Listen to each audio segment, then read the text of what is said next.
Good morning, students. Students, today we are going to start the remaining concepts of chapter number 9 in computer science subject. And the chapter name is MS Excel 2016.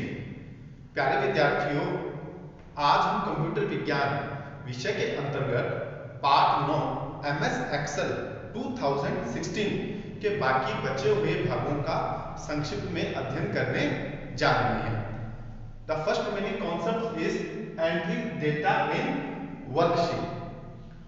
बच्चों, MS Excel की जो एक sheet होती है, इस sheet को हम लोग स्प्रेडशीट बोलते हैं। इस स्प्रेडशीट में आप अपने कीबोर्ड से कौन कौन से डेटा को इसमें एंटर कर सकते हो, वो हम लोग इस टॉपिक के अंदर समझेंगे। First of all, entering numbers. बच्चों, कीबोर्ड से आप नंबर्स को इसमें मर्ज करके पब्लिश कर सकते हो। यहां एंट्रिंग नंबर का मतलब ये है स्टार्टिंग फ्रॉम 0 to 9। आप स्टार्ट करेंगे 0 to 9 एंड डेसिमल वैल्यूज को लेकर के।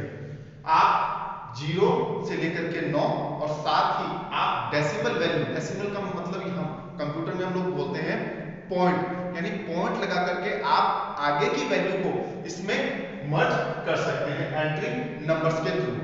बच्चों, जब कभी हम लोगों से ये क्वेश्चन पूछा जाता है कि टोटल नंबर्स कितने होते हैं, तो हम लोग बोलते हैं 10। नहीं, हमें हमेशा कंप्यूटर सिस्टम के अंदर, लैंग्वेज के अंदर काम करते हुए हमें नंबर्स को रिप्रेजेंट करना पड़ता है 0 to 9, यानी 0 को हम लोग इंक्लूड करते हैं और टोटल जो वैल्यू होती है वो हमारी होती है 10। 0 1 2 3 4 5 6 7 8 9, यानी 0 से हम लोग को स्टार्ट करना है और 9 तक हम लोग को चलना है। टोटल नंबर्स होते हैं हमारे 10। अगर हम लोग 10 इस दशमलव को भी इंक्लूड कर लेते हैं, तब हम लोग कंप्यूटर सिस्टम्स के अंदर 0 से लेकर के 9 और पॉइंट लगा करके आगे के नंबर्स भी हम लोग इसके अंदर लिख सकते हैं, एंट्रिंग नंबर्स। सेकंड पॉइंट आता है entering text. What kind of text you have to return in spreadsheet. आप किस प्रकार के टेक्स्ट को अपने सेल्स में लिखना चाहेंगे। आप हिंदी के फॉन्ट इसमें लिख सकते हैं, आप इंग्लिश के फॉन्ट इसमें लिख सकते हैं, और आपके कंप्यूटर सिस्टम्स में जितने भी सिंबल से रिलेटेड जितने भी टेक्स्ट हैं, अलग अलग उन टेक्स्ट को आप अपने सेल्स के अंदर लिख सकते हैं। Entering formula. बच्चों, MS एक्सेल के अंदर सबसे इंपॉर्टेंट टॉपिक आता है फॉर्मूला। बिना फॉर्मूले के हमारा MS एक्सेल कंप्लीट नहीं होता है। क्यों? इसका रीजन हमारे पास में ये है कि MS एक्सेल को हम लोग यूज करते हैं फॉर कैलकुलेशन के लिए। कैलकुलेशन का मतलब होता है हम लोग यहाँ पे MS एक्सेल को स्प्रेडशीट के अंदर हम अरिथमेटिक ऑपरेशंस को सॉल्व करके अपने प्रोग्राम्स को सॉल्व करते हैं। फॉर्मूला का मतलब है मैथमेटिक्स। मैथमेटिक्स का मतलब हम लोग एक्सेल के अंदर मानते हैं कैलकुलेशन और अरिथमेटिक ऑपरेशन से, यानी हम गणितीय और तार्किक क्रियाएं करके इसमें हम अपने टास्क या अपनी कैलकुलेशंस को सॉल्व करके अपने प्रोग्राम्स को इसमें रन करते हैं। Entering date and time. बच्चों, MS एक्सेल के स्प्रेडशीट के अंदर, सेल्स के अंदर हम लोग डेट और टाइम को भी मर्ज कर सकते हैं। कैसे करना है? देखिए, अगर आप कंट्रोल कीबोर्ड के साथ में कंट्रोल और इस कॉलम को अगर आप प्रेस करते हो तो पर्टिकुलर सेल के अंदर आपको करंट डेट दिखाएगा। करंट डेट जो आपके सिस्टम के अंदर आज की जो डेट है उसको ये उस सेल के अंदर शो कर देगा। इसी के साथ अगर आपने कंट्रोल प्लस शिफ्ट और प्लस इस साइन को अगर आपने प्रेस करके कर दिया है तो आपको उस सेल के अंदर करंट टाइम शो करेगा। अगर आपने इक्वल टू टुडे और ब्रैकेट लगा दिया है तो आपको डेट शो करेगा। इक्वल टू N और W आपने टाइप करके एक सेल सेल के अंदर और ये ब्रैकेट यूज किया है तो आपको सिस्टम के अंदर की डेट और टाइम पर्टिकुलर सेल के अंदर आपको रिप्रेजेंट करेगा। बच्चों मैं एक बार घूम करके दोबारा से आपको एंट्री फॉर्मूला के बारे में बताऊंगा। एंट्री फॉर्मूले का मतलब यहाँ ये है कि एक्सेल की एक स्प्रेडशीट के अंदर हम लोग कैलकुलेशन करने के लिए, गणितीय क्रियाओं को हल करने के लिए हम फॉर्मूला का यूज करते हैं। अब ये फॉर्मूले क्या क्या है, कैसे हैं, ये हम लोग आगे के टॉपिक्स में इसके ऊपर परिचर्चा करेंगे।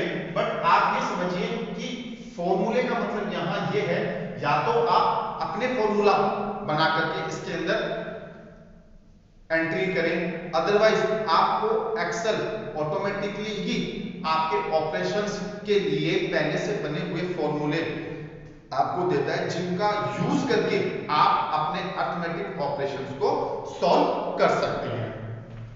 नेक्स्ट पॉइंट आता है बच्चों यूजिंग फॉर्मूला। एंट्रिंग फॉर्मूला के बाद में हमारा टॉपिक आता है यूजिंग फॉर्मूला।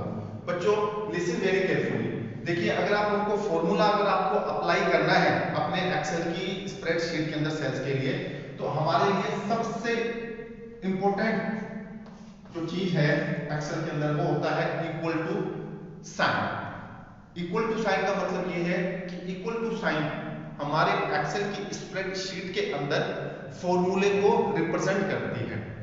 आप कभी भी अगर फॉर्मूला अपने सेल्स के अंदर पेस्ट कर रहे हैं तो आपके लिए मस्ट है कि आपको इक्वल टू सिंबल लगाना ही पड़ेगा अपने कीबोर्ड से, फर्स्ट थिंग। सेकंड थिंग, जब आप इक्वल टू सिंबल लगाते हैं, इक्वल टू सिंबल के बाद में आपको लगाना पड़ेगा नेम ऑफ फंक्शन या नेम ऑफ फॉर्मूला।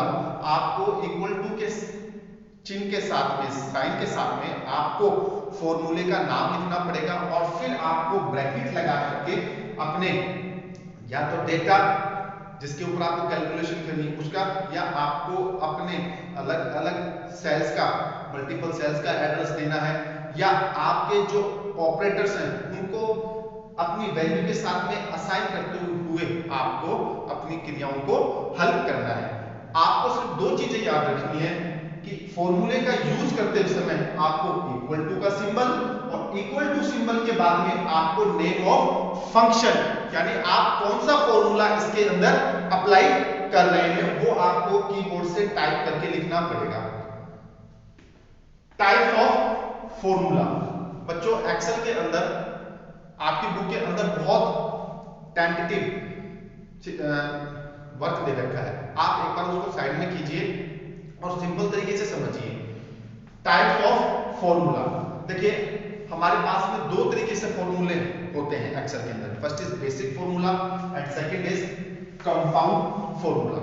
बच्चों बेसिक फॉर्मूले के ऊपर हम लोग पहले बात करें, क्योंकि कंपाउंड फॉर्मूला ऑलरेडी हमारे पास में अवेलेबल होता है, लेकिन ये हम लोग को तब आता है जब हम लोग एक्सेल को काम करके प्रैक्टिस में ले आते हैं। आप पहले बेसिक फॉर्मूला की हम लोग बात करें। बेसिक फॉर्मूले की, ये बेसिक फॉर्मूला वो फॉर्मूला है जिसको हम लोग खुद बनाते हैं, खुद क्रिएट करते हैं। कंपाउंड फॉर्मूला का मतलब यहाँ ये है कि आपने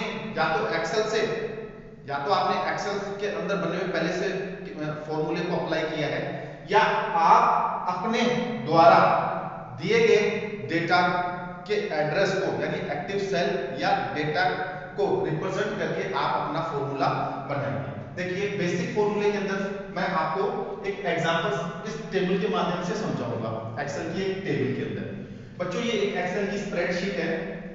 इस स्प्रेडशीट के अंदर मैंने बी के अंदर B1, B2, B3 के अंदर वैल्यू लिखी है 100, 200 एंड 300।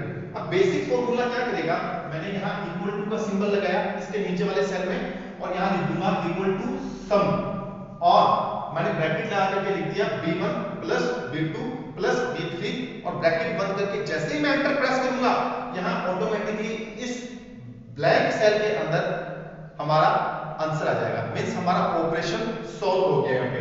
B1, B2 और B3 को ऐड करके इस सेल में ले आएगा, यानी ये एक बेसिक फॉर्मूला बन गया है, सिंपल है।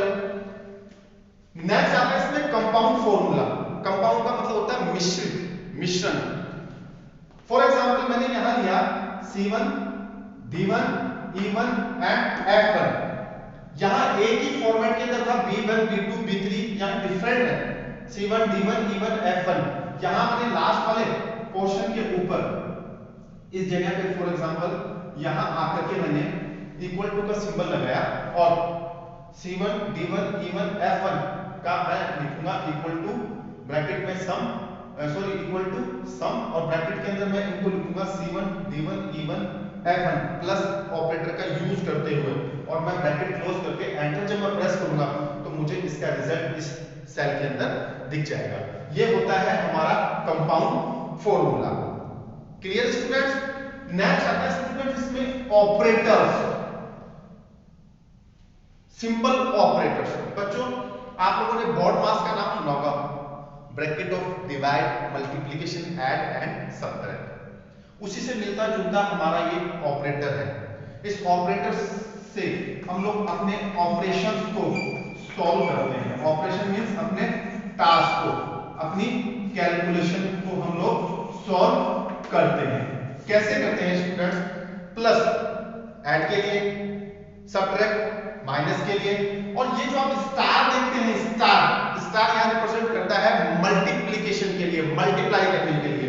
और ये वाला जो आप स्लैश देखते हैं, उल्टा रिवर्स स्लैश देखते हैं, यहां उल्टा स्लैश का मतलब है, रिवर्स स्लैश का मतलब डिवाइड से, यानी add subtract multiply and divide. ये हमारे ऑपरेटर्स हैं, कॉमन ऑपरेटर्स हैं, जिनको हम लोग एक्सेल के अंदर अपने ऑपरेशंस यानी अपने टास्क या सिंपल कैलकुलेशंस को सॉल्व करने के लिए इनका यूज करते हैं। तो बच्चों ये हमारा था एंट्रिंग डेटा इन वर्कशीट और यूजिंग फॉर्मूला।